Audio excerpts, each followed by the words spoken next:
জানায়, তাহলে আমরা এরপরে এর সাইডে তীব্র আরো বেশি কঠোর আন্দোলনে আমরা মাঠে নামবো।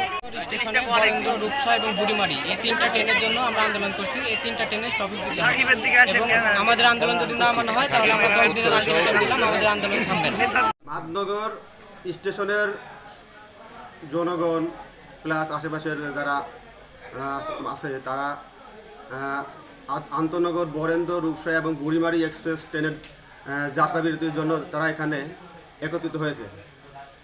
তারা একটা স্মারকলিপি আমার কাছে প্রদান করেছে। আমি বিষয়টি ঊর্ধ্বতন কর্তৃপক্ষের কাছে প্রেরণ করার জন্য আমি প্রতিজ্ঞাবদ্ধ হয়েছি। বিষয়টি আমি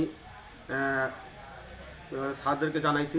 আমি এটা স্যারদের কাছে প্রেরণ করব।